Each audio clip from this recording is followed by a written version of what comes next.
Termine bem para viver grandes começos. Você pode dizer isso junto comigo? Diga: termine bem para viver grandes começos.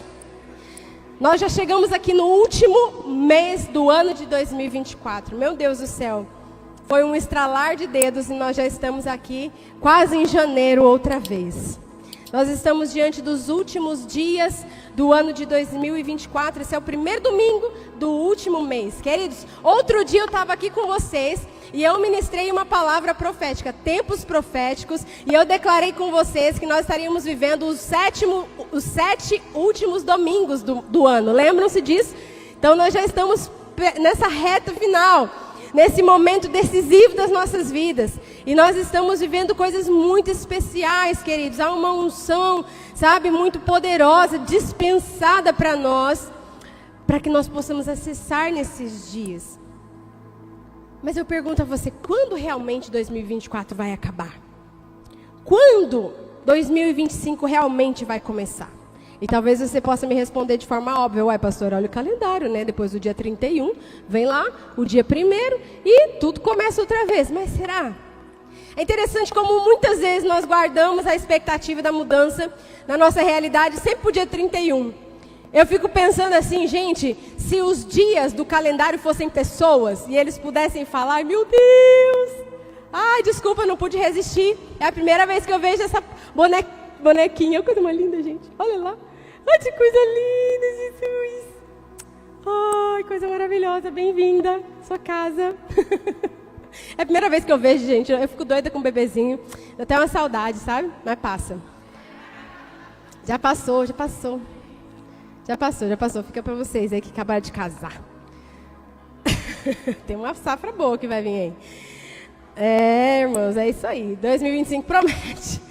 Queridos, se os dias do calendário fossem pessoas e eles pudessem conversar entre si, sabe? Eu fico pensando assim que o dia 31, devia ficar meio chateado, porque às vezes é no dia 31 que as pessoas ficam meio down, meio tristonhas, assim: ah, acabou o ano, eu não consegui fazer o que eu queria fazer, eu não alcancei o que eu queria alcançar, e o dia 31 é ruim, pá, não sei o quê. E eu fico imaginando que de repente o dia 1º de janeiro respondesse para o dia 31 de dezembro dizendo assim: você está reclamando? Você não sabe tanto que é ruim ser o 1º de janeiro. Porque o 1º de janeiro todo mundo bota uma expectativa enorme em cima de mim, como se eu fosse capaz de mudar a vida de todo mundo. Como se eu fosse capaz de acabar com o vício, de acabar com gordura localizada, com todas as coisas. Né? E o dia 1º de janeiro, coitado do dia 1º de janeiro, né, gente? Eu e a minha imaginação, eu tenho uma imaginação fértil, fala a verdade. Ai. Quando é que começam as mudanças na nossa vida, gente? Será que é na virada de uma página de calendário? Será que é na virada de um dia para o outro, como se o dia 1º de janeiro carregasse mesmo toda essa responsabilidade de tornar algo diferente na nossa vida só porque o ano mudou? Será que é assim que funciona? Quantas viradas de ano você já passou e carregou com você coisas que deveriam ter ficado lá no ano velho? A gente canta, né? Adeus ano velho, feliz ano novo, mas a gente carrega todas as tralhas velhas do ano velho junto com a gente para o ano novo. E a gente fica colocando em cima do tal do coitado do 1º de janeiro a responsabilidade de fazer com que as nossas vidas sejam diferentes.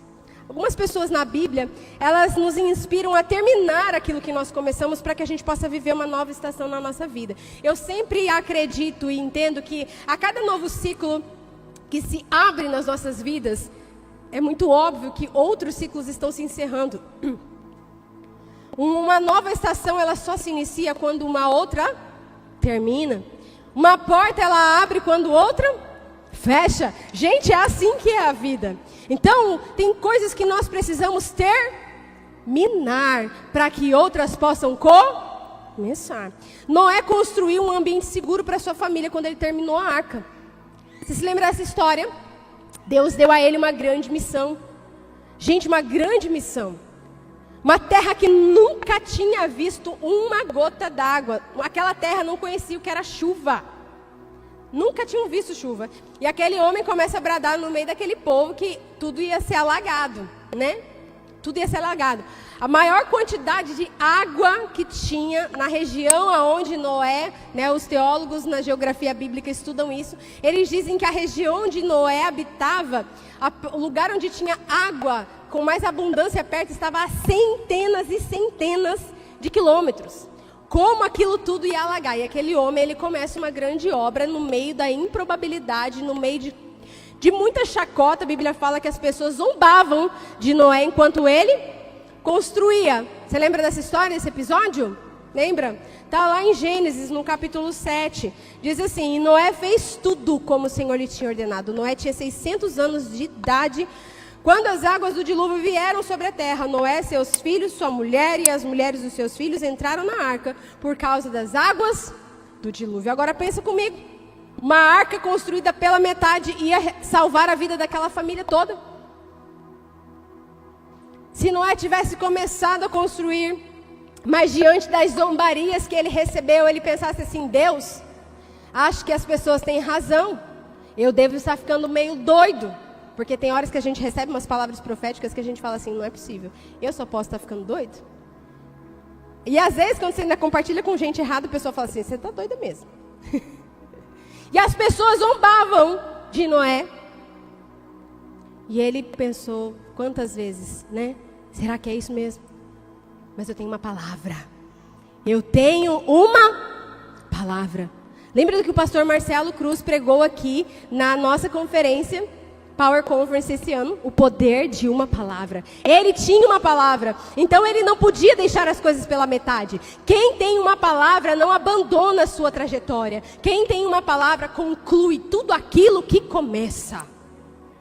Então ele constrói, ele não larga a arca pela metade, ele termina. Então Noé e sua família não conseguem sobreviver aquele momento desastroso de tanta morte. E eles começam um novo ciclo, uma nova etapa, debaixo de uma nova aliança com Deus. Em um novo momento, uma nova estação de vida. Moisés também é um outro exemplo na Bíblia que concluiu aquilo que começou. Ele estimulou a fé em tempos difíceis. Quando ele concluiu o tabernáculo, gente. O tabernáculo que foi o primeiro lugar de reuniões, de celebrações do povo de Deus. Depois, mais adiante, veio a construção do templo, mas antes eram cabanas, eram o tabernáculo. Olha o texto lá em Êxodo 40. Finalmente Moisés armou o pátio ao redor do tabernáculo, colocou a cortina à entrada do pátio. Assim Moisés terminou a obra. Então a nuvem cobriu a tenda do encontro e a glória do Senhor encheu o tabernáculo. Meus irmãos, quantas vezes nós estamos clamando pela glória, mas nós não estamos terminando aquilo que começamos? Quantas vezes a gente clama: Deus, venha com a sua glória, Deus, desce o seu fogo aqui, mas às vezes a obra não está concluída, o altar não está levantado. Nós precisamos concluir aquilo que nós começamos. O tabernáculo pela metade não iria conduzir um povo à adoração. Por quê, queridos? Uma obra inacabada, ela comunica o quê? Uma obra inacabada comunica falta de estratégia, falta de recurso. Não é isso que você vê quando você olha uma construção que começou e parou? E está lá abandonada? Você olha assim: quem começou não mediu direito. Quem começou não teve condições de terminar. Então Moisés não podia, ele tinha que concluir para ensinar aquele povo a adorar ao Senhor. Se ele não terminasse, isso geraria muita frustração e muito desânimo no povo. Meu Deus, eles já estavam no deserto, eles já estavam peregrinando, irmãos. Ele conclui. Um outro exemplo de alguém na Bíblia que conclui aquilo que começa é Salomão. Ele viu a glória de Deus se revelando quando terminou o templo. Olha aí de novo. A glória veio na conclusão. 2 Crônicas 5. Terminada toda a obra que Salomão havia realizado para o templo do Senhor, uma nuvem encheu o templo do Senhor, de forma que os sacerdotes não podiam desempenhar o seu serviço, pois a glória do Senhor encheu o templo de Deus. Aleluia. Tem crente aí? Ah, glória a Deus. A glória de Deus não iria descer sobre uma construção inacabada, irmãos. A glória de Deus não viria sobre algo pela metade.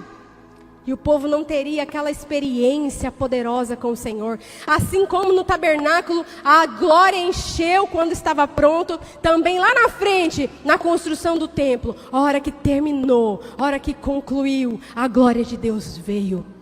Deixa eu te dizer, se você está buscando pela glória de Deus, comece a olhar as obras inacabadas da tua vida. Pega as tuas ferramentas, conclua aquilo que você começou, porque a glória já está disponível, mas você ainda precisa trabalhar. Davi também só descansou em paz e deixou um legado quando ele cumpriu o propósito de Deus na sua geração. Atos 13, no verso 36, diz: tendo, pois, Davi servido ao propósito de Deus, em sua geração adormeceu, foi sepultado com os seus antepassados e o seu corpo se decompôs. Meu Deus, como é maravilhoso você chegar no fim da vida e a única coisa que te reste para fazer é morrer. Tem muita gente, quando chega no leito de morte, entra em desespero, não consegue morrer. Já viu isso? Às vezes os médicos falam: chama a família, chama todo mundo, vem aqui, faz uma oração. Não tem mais nada funcionando. Tudo indica que vai morrer, pode ser que seja essa noite. E aí o que acontece? Às vezes a pessoa que está ali já agonizando, ela chama fulano, pede perdão para ciclano, telefona, bota o telefone lá, e a pessoa consegue encerrar ciclos, fechar portas. Quantos estão entendendo o que eu estou dizendo? Que nós possamos viver a vida de tal forma que quando chegar a nossa hora de morrer, não nos reste outra coisa a não ser simplesmente morrer. Em nome de Jesus. Davi não poderia deixar um legado para o seu filho se ele não terminasse aquilo que Deus havia preparado para que ele vivesse na sua geração. E por último, mas lógico, não menos importante, Jesus Cristo. O nosso Jesus. Ele que consumou, melhor dizendo, completamente a sua obra na cruz. A obra da salvação, queridos, ela é uma obra terminada. A obra da salvação é uma obra concluída. A santificação está em andamento em nós por causa da cruz de Jesus. Mas a salvação, ela é uma obra terminada. Jesus concluiu todo o seu trabalho. João 19:30 diz: tendo provado, Jesus disse: está consumado. Com isso, curvou a cabeça, entregou o seu espírito. Jesus bradou: tetelestai. Ele terminou tudo que ele tinha que fazer. Até mesmo na maior das agonias de uma morte de cruz, onde, se você for assistir qualquer documentário do Discovery, desses documentários que você pode assistir a respeito desse tipo de execução de criminosos, você vai ver que as pessoas que morriam em cruzes, elas morriam asfixiadas por conta do peso que descia-lhe sobre as costelas, pela maneira como elas eram afixadas ali à cruz.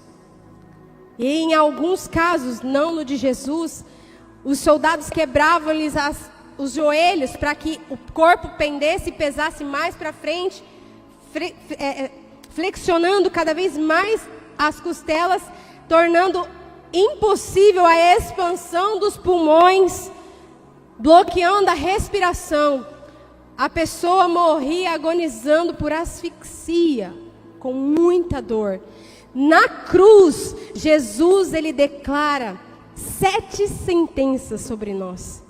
Mesmo com quase nenhum ar nos pulmões, Jesus fala, Jesus declara, e nós precisamos prestar atenção sobre as palavras de Jesus que foram declaradas na cruz, porque isso faz parte da obra concluída dele por nós na cruz do Calvário. Jesus terminou a sua obra e por último ele diz: está consumado. Ele conclui tudo, queridos. O que poderia acontecer conosco? Eu pergunto para você. O que poderia acontecer conosco se nós terminássemos tudo aquilo que nós começamos?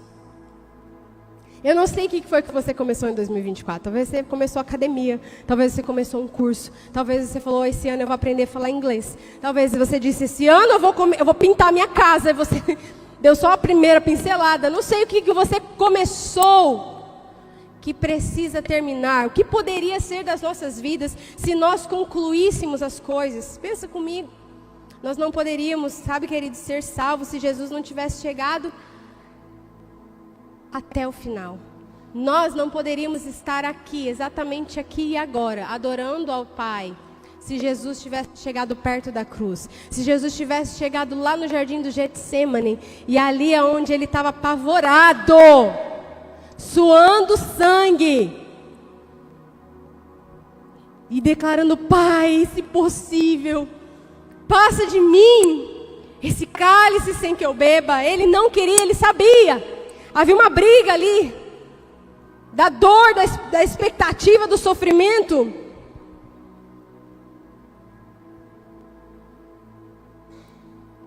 Se Jesus tivesse desistido ali, pensa. Se Jesus tivesse falado: acho que vai ser muito difícil, não vou suportar estar sem o Pai nesse momento. E se Jesus tivesse abandonado, nós nunca estaríamos aqui, queridos.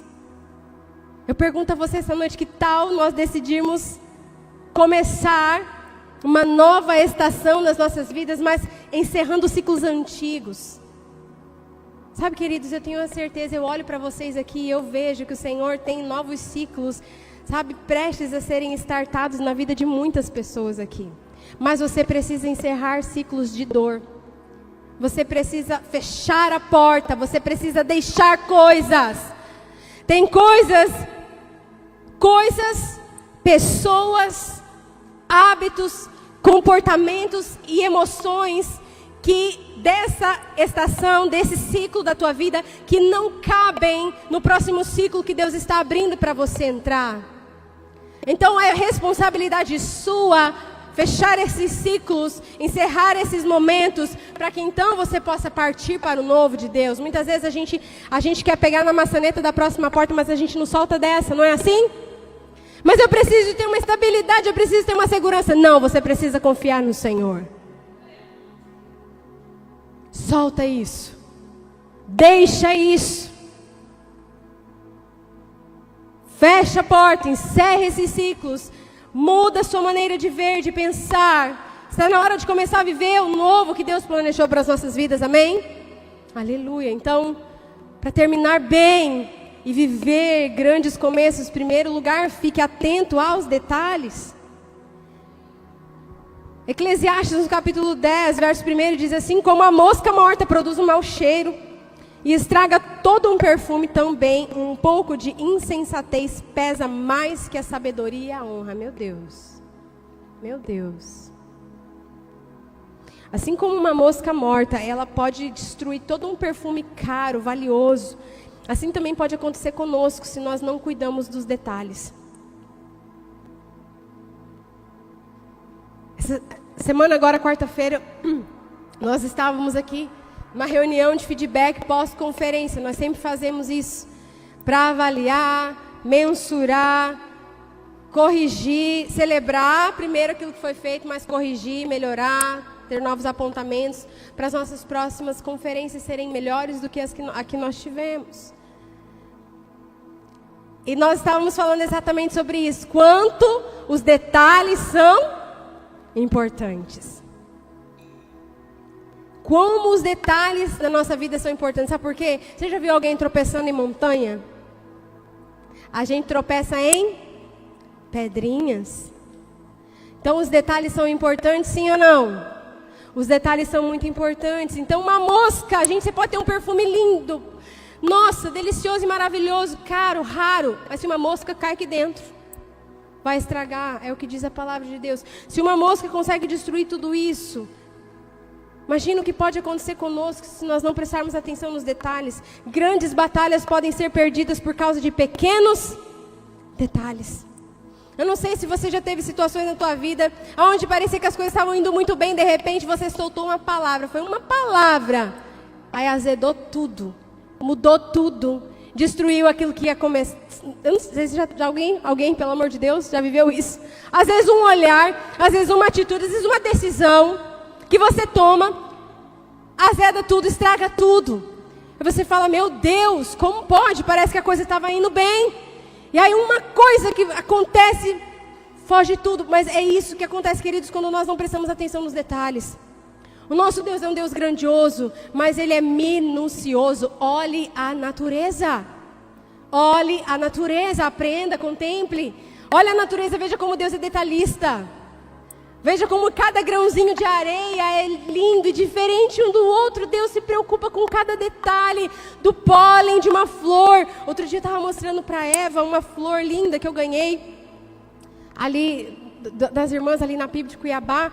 E eu mostrei para ela o buquê. Eu falei, filha, olha essa flor, parece que foi pincelada. Cada pinceladinha assim, ó, a mão, parece que papai veio aqui e pintou. Uma flor que já estava ali, já ia murchar, já ia para o lixo.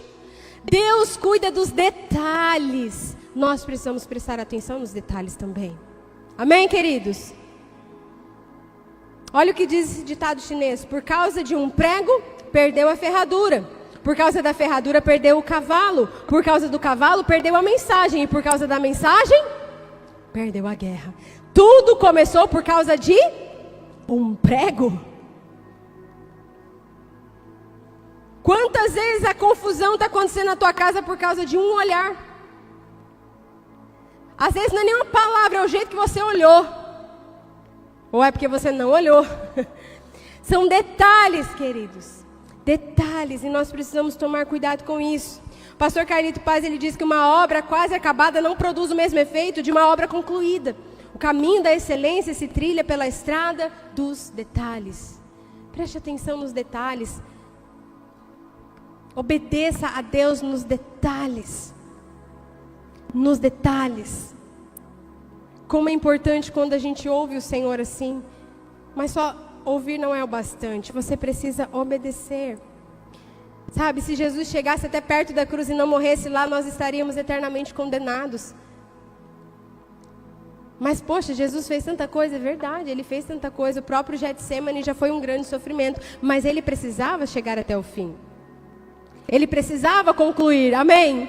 Se Ele não tivesse concluído, nós estaríamos condenados. Então ir até o fim e se preocupar com os detalhes é uma prova de amor e zelo. Mesmo na cruz, com toda a impossibilidade de respirar, quanto mais falar, Jesus falou. Jesus falou, Jesus declarou palavras na cruz. Porque era importante, porque fazia parte daquilo que Ele estava trabalhando na salvação, por nós e para nós. Nós não obedecemos quando nos livramos dos grandes erros, mas quando resolvemos todos eles. A obediência, queridos, é no todo. Não só em parte. A obediência é no todo. E quando a gente fala sobre obediência no todo, nós estamos falando sobre detalhes. Sobre detalhes. Sobre essas coisas minuciosas. Então que o Senhor nos abra os olhos para que nós possamos perceber. William Shakespeare, ele diz que eu aprendi que são os pequenos acontecimentos diários que tornam a vida espetacular. Preste atenção nos detalhes. Como eu disse a você, às vezes uma confusão começa por conta de uma palavra. São detalhes, irmãos. Detalhes. Preste atenção nos detalhes para que você possa viver coisas novas em nome de Jesus. A sua vida pode ser boa com grandes conquistas, mas ela só será extraordinária quando você cuidar dos detalhes. Quais são os detalhes que você precisa estar atento hoje para terminar bem esse ano? Pensa aí. Se você estiver com papel, se você estiver com um bloco de notas, anote. Não perca tempo. O Senhor vai falar com você detalhes essa noite. Quais são os detalhes, sabe, da tua vida que você precisa dar atenção hoje? Para que você encerre bem o ciclo de 2024 e comece algo novo de verdade em 2025. Para que você possa terminar bem e viver grandes começos. Em segundo lugar, livre-se da ansiedade e do medo. Livre-se. Gente, o que significa livrar-se? O que significa isso? Quando você quer se livrar de uma coisa velha, o que você faz? Joga fora, não é isso? Livre-se do medo, livre-se da ansiedade. Filipenses capítulo 4, no verso 6 diz: não andem ansiosos por coisa alguma, mas em tudo pela oração e súplicas e com ação de graças, apresentem os seus pedidos a Deus. A palavra de Deus nos dá uma ordem: não ande ansiosos, abandone a ansiedade. Sabe, queridos, a ansiedade e o medo, ela gera uma atmosfera tóxica em nossa volta. Viver sofrendo de medo e de ansiedade é estar imerso em uma atmosfera tóxica. É como alguém, eu não sei se você já teve essa experiência, mas é como alguém que às vezes está com um vazamento de gás dentro de casa. E ela só se dá conta disso quando chega alguém de fora. Quando alguém de fora entra na casa e fala, meu Deus, que cheiro de gás é esse? E aí a pessoa que está lá dentro, ela diz, mas tá com cheiro de gás? E então vai lá, abre as janelas, desliga o gás, resolve o vazamento. Quem sofre de medo e de ansiedade está vivendo no meio de uma atmosfera tóxica, mas não está mais se dando conta disso. Eu tenho conversado cada vez mais com pessoas que já admitem para si mesmas como se isso fizesse parte da sua identidade. Eu sou ansiosa. Eu sou uma pessoa que sofre de ansiedade. Eu tenho temores, eu sofro de pavores. Como se isso fizesse parte de quem ela é. E aí, quando você chega perto dessa pessoa, você diz para ela, olha, não está certo, isso não é assim. Não está tudo bem. Essa atmosfera que você está respirando está te fazendo mal, vai te levar à morte. A ansiedade e o medo são muito perigosos, irmãos, porque eles podem destruir completamente o que nós mais desejamos alcançar, sim ou não? Por quê? Porque o medo paralisa. O medo, ele é capaz de bloquear você de uma forma que você não tenta, você não começa, você não dá um passo de fé, ele paralisa completamente. E a ansiedade é um medo, um mal-estar no futuro. No futuro. Então a ansiedade, ela consegue fazer você atropelar as coisas. Enquanto que o medo te bloqueia, a ansiedade te leva a atropelar tudo. Num ímpeto de ansiedade, você atropela as coisas. Você toma uma decisão precipitada. Você fecha um negócio antes de ouvir Deus. Você começa um relacionamento sem ter certeza se é isso que Deus tinha para você. Você diz coisas. Você toma atitudes precipitadas em virtude de ansiedade. Deus não habita no meio da ansiedade e do medo. A palavra de Deus diz que o Senhor não nos tem dado um espírito de medo, para novamente temermos, mas no espírito de ousadia, amor e equilíbrio. Equilíbrio. A ansiedade, ela pode acabar se tornando um estilo de vida, como eu disse, tem pessoas que acabam dizendo assim, eu sou ansiosa, eu sou ansioso, eu sou assim mesmo, olha só minhas unhas, eu vivo roendo, como se isso fosse normal. Mas eu quero liberar para você aqui nesse ponto 4 armas para você destruir o medo e a ansiedade na sua vida, recebendo, sabe, de Deus algo novo na sua história. A primeira arma para você destruir o medo e a ansiedade é a oração. A palavra oração é derivada do termo grego prosexo, que significa literalmente trazer um navio para a terra e simplesmente atracar, aportar. Atracamos e aportamos o nosso destino e propósito quando nós somos movidos pela oração. Você já percebeu que dentro da palavra oração existe a palavra ação? Nós muitas vezes ficamos angustiados e deixamos a ansiedade tomar conta de nós quando a gente chega a compartilhar algo com alguém e aí a pessoa diz para você assim, vamos orar? Aí você fala, não, eu quero agir, eu não quero mais orar, eu quero fazer alguma coisa. Mas nós que somos filhos de Deus, nós não nos movimentamos na vida sem antes orar.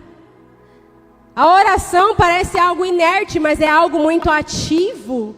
A oração é uma grande ação de movimento no reino espiritual. Nós construímos, edificamos, destruímos, aniquilamos coisas no reino espiritual através da oração. Ore para vencer a ansiedade e o medo. A súplica também é uma arma diante da ansiedade, do medo. Queridos, as nossas necessidades não podem se tornar uma escassez, mas um motivo de oração. A súplica, ela vem em virtude de algo que você está percebendo falta.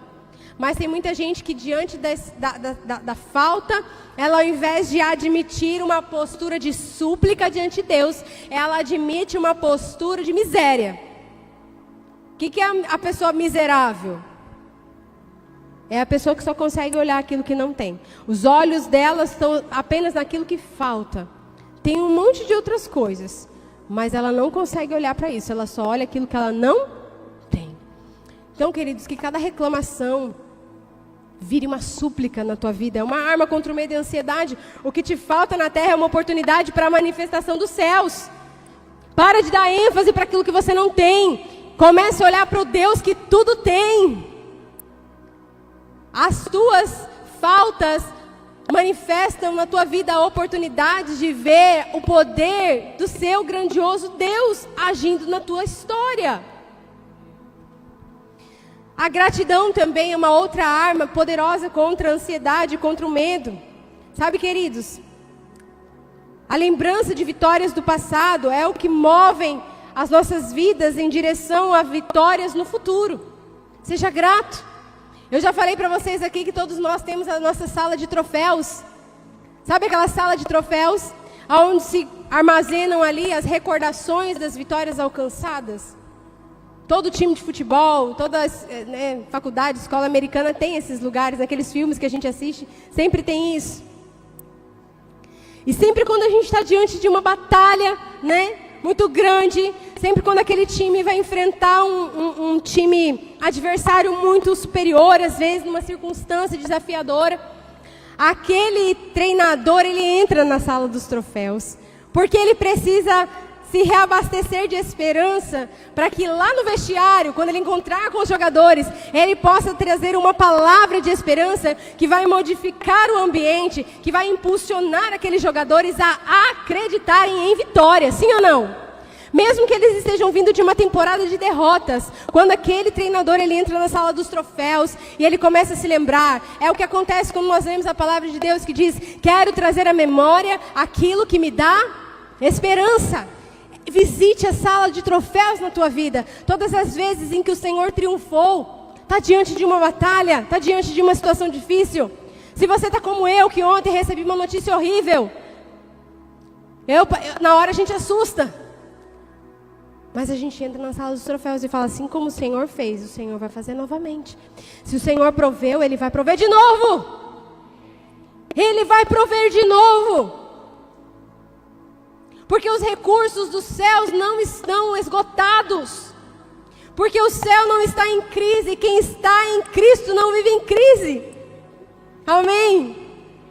E então quando ele sai de lá, ele tem uma palavra. Ele vai no vestiário, ele fala. Às vezes ele encontra os jogadores cabisbaixos, pensando assim: vamos entrar para perder de novo hoje, vai ser terrível. Mas ele vem com uma palavra, ele vem com aquele ardor, com aquela paixão, trazendo esperança. Logo a motivação começa a acender, a expectativa da vitória começa a acender no coração daqueles jogadores, e eles se animam, eles se levantam, eles dão um grito de guerra, e eles saem da sala em direção ao campo, não como perdedores, mas como aqueles que já venceram. É assim que acontece conosco. Nós precisamos visitar a sala dos troféus e ser gratos a Deus. Senhor, eu te louvo por todas as vezes que o Senhor triunfou na minha vida. E nessa situação não vai ser diferente. O Senhor vai fazer outra vez. E isso nos leva à quarta arma diante do medo da ansiedade, que é a dependência. Dependa de Deus. Irmãos do céu, como nós precisamos depender do Senhor? O que significa depender de Deus?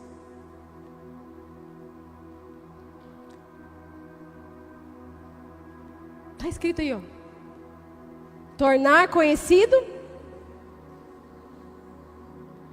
Você já viu um bebê?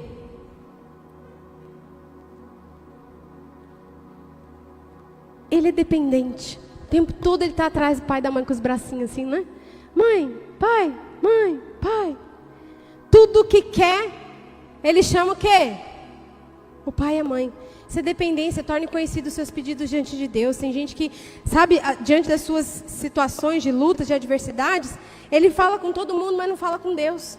Ele manda o pedido de oração no grupo da intercessão, mas ele mesmo não fala com Deus a respeito do assunto. Torne os seus pedidos conhecidos diante de Deus, amém? Fale com o Senhor a respeito das suas necessidades. Sabe por quê? Porque isso vai impulsionar a tua relação com Deus. Todas as lutas que nós passamos, elas podem nos aproximar cada vez mais de Deus, sim ou não? Eu posso conversar com muita gente aqui que já passou por lutas muito desafiadoras, por circunstâncias muito difíceis, seja na área financeira, seja na saúde, seja, sei lá, diversas coisas. Você vai poder confirmar comigo que nos momentos de maiores lutas na sua vida foi onde você esteve mais perto de Jesus, sim ou não?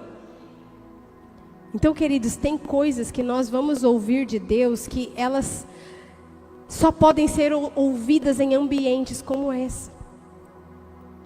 Em meio a lutas e adversidades. É onde os nossos ouvidos, eles encontram uma frequência limpa dos céus. Não é porque Deus gosta de causar dor às pessoas. Não é isso. Mas é que Deus não desperdiça nada. Até a dor Ele usa para trazer você para mais perto. Até a dor se torna um instrumento de Deus, na mão de um Pai amoroso, para que você seja moldado. Não é para você ser moldado pela dor. Quem se deixa moldar pela dor, termina o processo esmagado, deformado, melhor dizendo. Mas quem deixa Deus te moldar em meio à dor, sai do processo transformado. É muito diferente. Quem se molda pela dor, se torna um deformado. Quem se molda a partir da dor, se torna transformado. Dependa de Deus em todas as áreas, em todas as circunstâncias da sua vida. Amém? Terceiro, para que você termine bem e viva grandes começos, seja persistente, vá até o fim. Olha para a pessoa que está do seu lado e diga para ela assim, vá até o fim.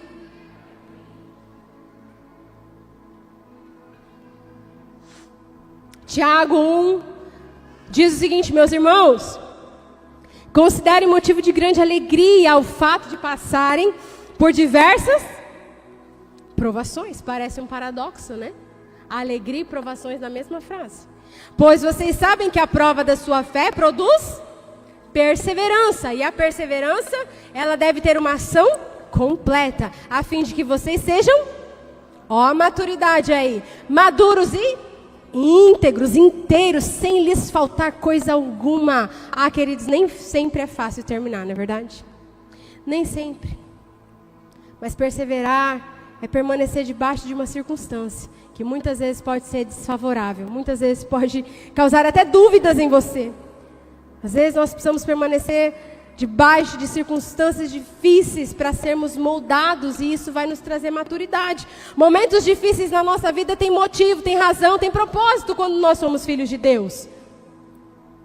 Quem passa por aflição na vida sem Deus só sofre, mas quem é filho de Deus passa pelas aflições adquirindo robustez, maturidade, resiliência, sabedoria, discernimento.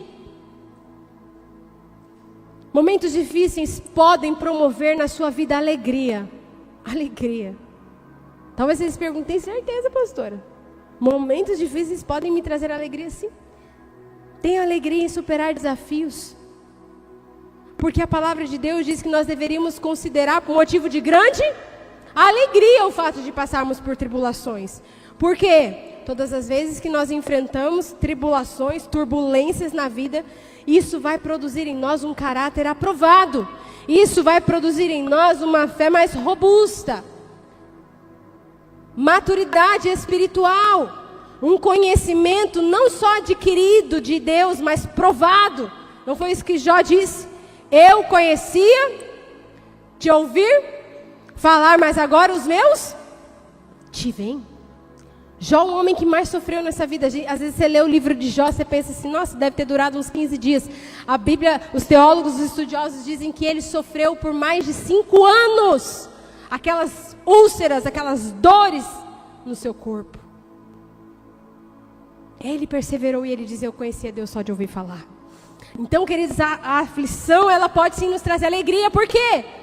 Porque agora ele não tinha mais um conhecimento de Deus a respeito daquilo que ele ouviu de outras pessoas. Agora ele conhecia Deus através da sua experiência. Não persiga aquilo que te acomoda, mas persiga aquilo que te faz crescer. Se alegre nas circunstâncias que te fazem crescer. Quando as coisas estão muito boas, quando as coisas estão muito fáceis, nós não crescemos, nós nos acomodamos. Mas as circunstâncias desafiadoras, elas são capazes de promover em nós crescimento e maturidade. Então abrace a sua circunstância, amadureça no processo. Para de rejeitar as suas circunstâncias.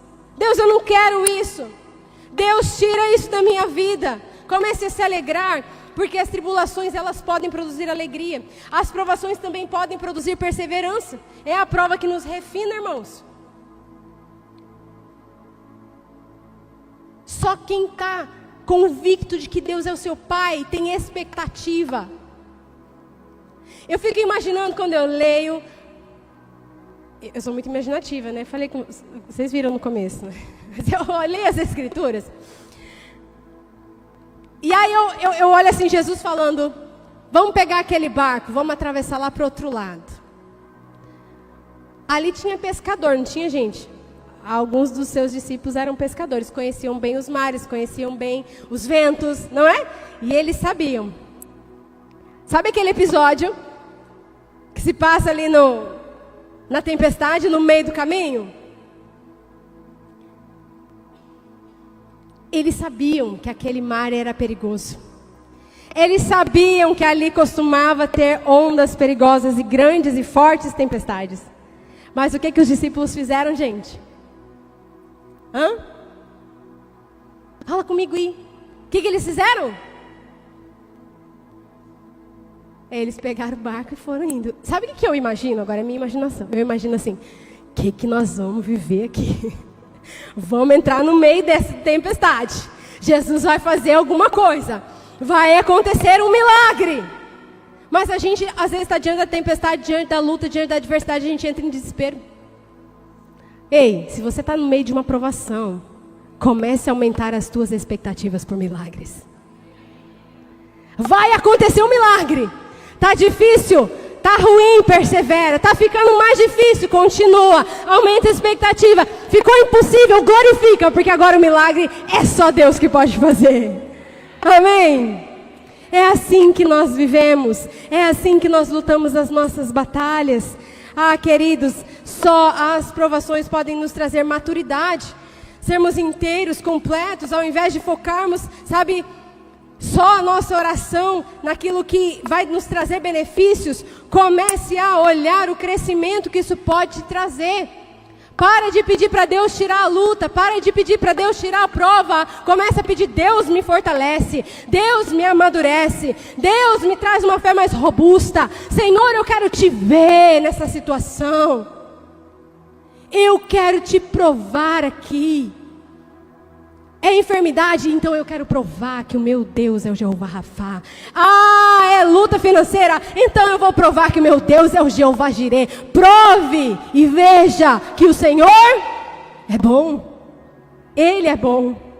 Só as lutas podem produzir integridade em nós, destruir rachaduras, fissuras do nosso caráter. Só passarmos e atravessarmos lutas podem produzir abundância em nossas vidas. Nós somos habilitados, sabe, queridos, por Deus, a parar de olhar para trás.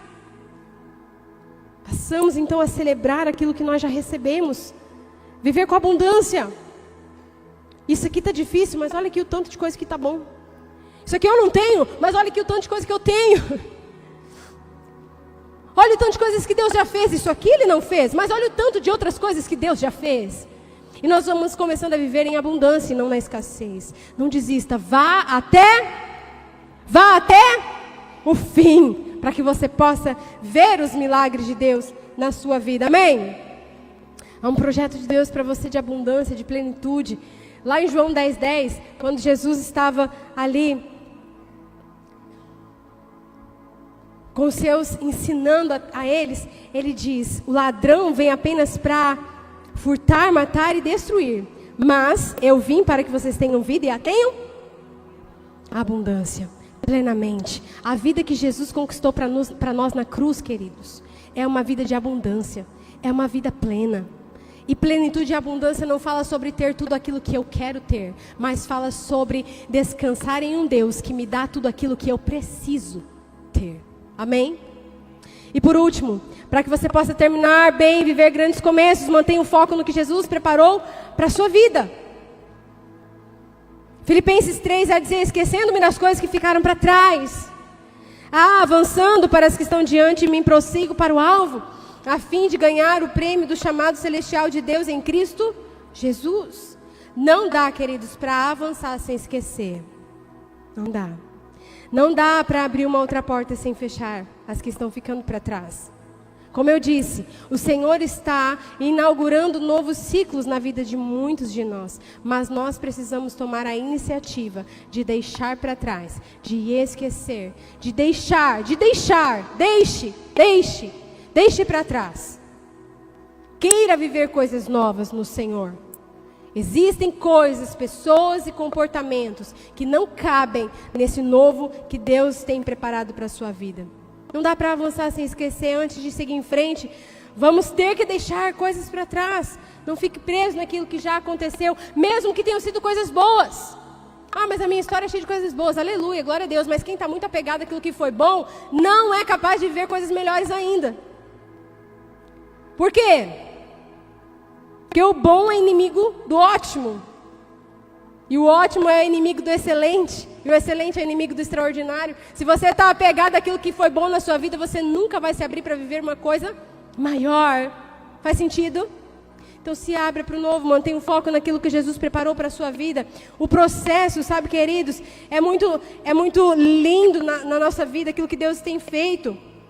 É tão singular, é tão individual, é tão particular. Então mantenha o foco naquilo que Jesus está fazendo na sua vida. Para de comparar a sua vida com a vida de outra pessoa. Foca naquilo que Jesus está falando com você e vá até o fim. Foque no que Deus vai te dar quando tudo isso terminar.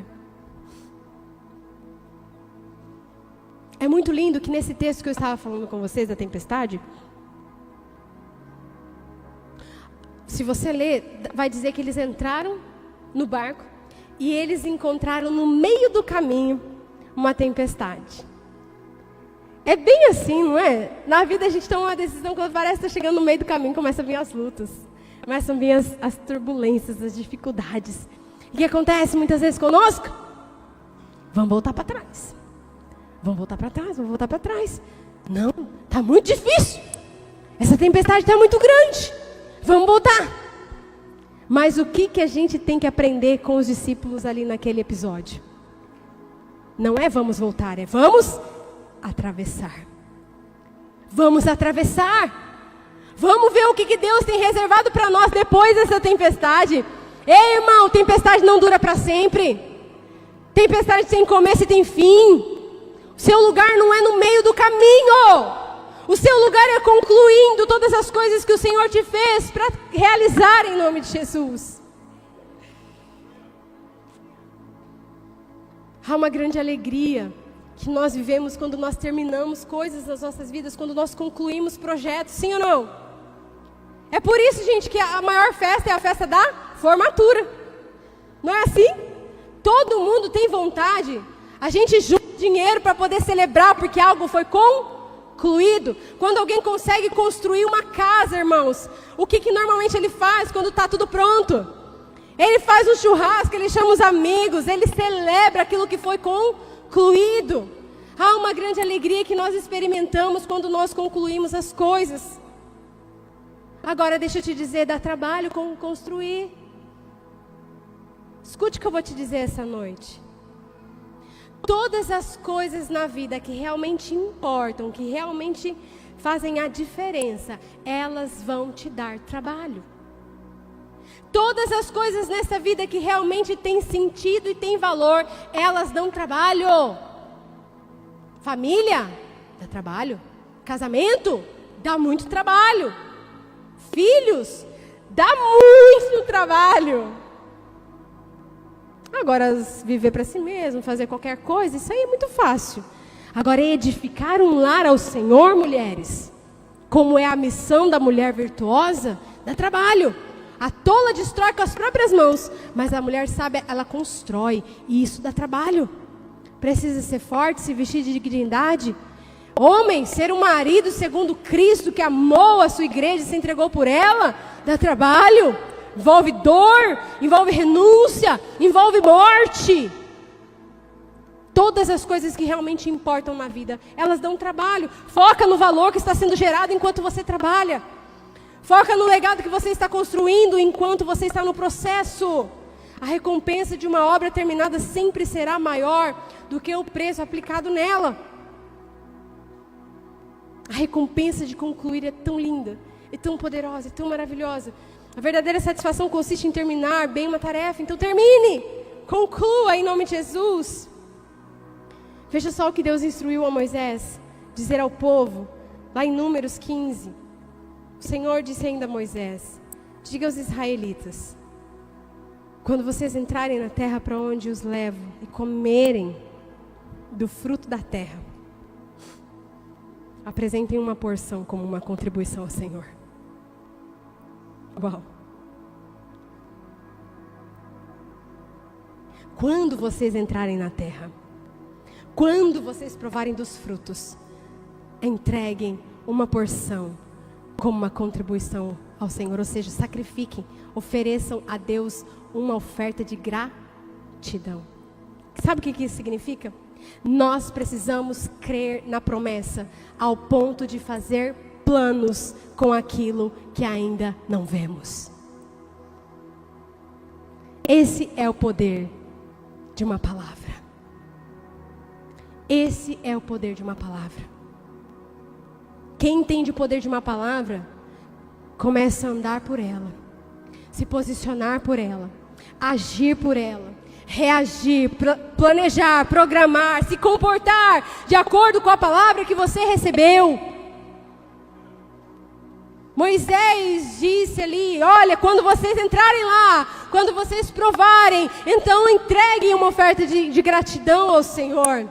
Eles estavam fazendo planos com a terra que eles ainda nem tinham entrado, mas eles tinham uma promessa. Irmãos, nós somos um povo que carrega promessas dos céus. Quem tem promessa de Deus aqui essa noite? Ah, querido, você tem uma palavra. Viva por essa palavra. Morra por essa palavra. Agora, se você não tem uma palavra de Deus hoje, o Senhor está te entregando uma palavra. Se posicione. Feche ciclos com coragem. Precisa ter coragem para encerrar as coisas. Precisa ser homem e ser mulher de Deus. Para encerrar, fechar ciclos. Abandonar lugares. Trocar de ambientes. E até de amizades, se for necessário. Precisa ser corajoso para encerrar ciclos e começar a viver coisas novas no Senhor. Mas creia. Creia. O que pode mudar na sua vida quando uma promessa se concretizar? Imagina como vai ser quando todas essas promessas que você tem se cumprirem na sua vida.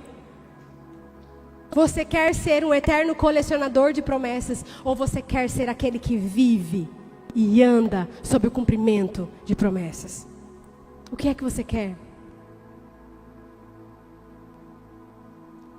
Lucas 23, no momento da crucificação, o texto fala lá no verso 40, mas o outro criminoso repreendeu dizendo, você não teme a Deus, nem estando sob a mesma sentença, nós estamos sendo punidos com justiça, porque estamos recebendo o que os nossos atos merecem, mas esse homem não cometeu nenhum mal. Então ele disse, Jesus, lembra-te de mim, quando entrares no teu reino. Jesus respondeu, eu lhe garanto, hoje você estará comigo no paraíso. Uau! No último momento da vida daquele homem, o texto nem fala qual era o nome dele, mas aquele criminoso decidiu reconhecer a sua real situação. Ele decidiu reconhecer que ele estava ali pagando o preço das suas escolhas ruins. E ele reconhece em Jesus. Ele reconhece em Jesus o seu Salvador, a sua esperança. E ele decide terminar bem. Ele decidiu terminar bem. E ele terminou do melhor jeito possível. Ele encerrou um ciclo ruim na vida dele. E qual foi o ciclo que se iniciou na vida daquele homem, gente? Qual foi o ciclo que se iniciou na vida daquele homem? O céu. Hoje mesmo Jesus disse para ele. Ele decidiu terminar bem. A outra estação na vida desse homem foi simplesmente o céu. Termine bem. Termine bem, confie no Senhor. Confie no Senhor. Quantas pessoas estão apegadas àquilo que os seus olhos conseguem ver e dizendo assim, Senhor, mas eu precisava ver para acreditar, eu precisava que o Senhor trouxesse alguma coisa palpável para que eu pudesse crer. Ei, a fé é uma convicção em coisas que nós não conseguimos enxergar com os nossos olhos. Mas é uma convicção, é uma firmeza bem estabelecida. Finque as suas estacas no caráter imutável de Deus. Ele é bom, Ele é bom, Ele é bom. Ainda hoje você pode iniciar um novo tempo na sua vida. O que você decide fazer com tudo isso? É o que eu pergunto a você. Qual vai ser a tua escolha, querido? Sabe, hoje nós semeamos aqui sobre a sua vida uma palavra. Termine bem para viver grandes começos. Eu tenho certeza que o Espírito Santo já trouxe várias coisas na sua mente, enquanto eu estava aqui compartilhando com você. Talvez você anotou, talvez está aí na tua mente. Não deixe de anotar. As coisas que Deus fala com você é muito importante, porque a nossa mente tem uma facilidade muito grande de esquecer das coisas. Mas hoje o Senhor está apontando para você muitas coisas que você precisa encerrar na sua vida. Às vezes você precisa voltar e fechar esse ciclo. De repente o que está faltando para você é ir e falar. E abrir o seu coração. Mateus 18 diz que quando a gente tem algo contra o nosso irmão, você precisa ir até ele. E às vezes a gente fica esperando. Não, mas não foi eu que errei. Eu não fiz nada de errado. Então ele que vai vir aqui. E aí você está amarrado nessa pessoa. Vai virar a página do calendário, querido, e a sua vida não vai mudar. Por quê? Porque você ainda continua preso àquelas coisas do passado. Procura você. Fala você. Quem quer viver coisas novas? É você ou quem não está aqui? Hã? Eu tenho certeza que é você, porque você saiu da sua casa nessa noite de domingo. Quem não quer viver nada novo está fazendo as mesmas coisas de sempre. Mas você veio aqui, você veio receber uma palavra de Deus. Você veio começar dezembro na presença de Jesus, com a sua família espiritual, debaixo de uma palavra profética. Então você, sim, você tem que ir procurar essa pessoa. Você vai lá e você vai encerrar esse ciclo com maturidade. E dizer, olha, eu estou vindo aqui. Porque sim, temos coisas mal resolvidas entre nós. Mas eu quero colocar um ponto final. Não é colocar uma pedra em cima desse assunto. Porque cristão, filho de Deus, não põe pedra em cima de assunto nenhum. A gente vai lá, a gente resolve, escreve as últimas linhas e bota um ponto final. Vira a página e começa uma nova história. Filho de Deus não tem coisa mal resolvida, porque se você põe uma pedra lá em cima, daqui a pouco aquele assunto começa a feder, começa a ficar podre. Você vai tirar a pedra, o trem vai estar pior. Filho de Deus resolve as coisas. Tem coragem de confrontar, de ir lá e falar com maturidade, com o amor de Jesus. Dizer, olha, vamos resolver isso. Eu quero liberar. Eu quero ser livre. Eu quero soltar tudo isso. Eu não quero mais viver amarrado nessa situação. Eu quero ser livre. Não importa o que você acha, o que você pensa, se você acha que você não errou. Eu estou errando porque eu estou carregando mágoa. Então eu preciso de perdão. Ainda que você não reconheça seu erro. Eu estou errado porque eu estou magoado. E viver com mágoa no coração é pecado. Então me perdoa. eu quero encerrar esse ciclo aqui em nome de Jesus. Não entre o novo ano carregando velhas histórias. Em nome de Jesus. O que é que você precisa fazer? Precisa procurar os seus credores, né? Às vezes é difícil. Às vezes está endividado, o ano não foi bom, tomou decisões erradas. Procure, diga, olha, como eu posso fazer? Eu quero acertar as contas. Não sei qual é a decisão que você precisa tomar. Talvez você vai ter que trocar de ambientes. Talvez você vai ter que encerrar relacionamentos. Talvez você vai ter que trocar, sabe, as suas companhias. Talvez você vai mudar a sua playlist. Talvez você vai mudar as coisas que você assiste. Porque as coisas que estão entrando pelos teus olhos estão povoando a sua mente. Estão gerando sentimentos. Estão fazendo você se comportar de certas formas que não agradam ao Senhor. Quais são as escolhas que você vai fazer diante dessa palavra?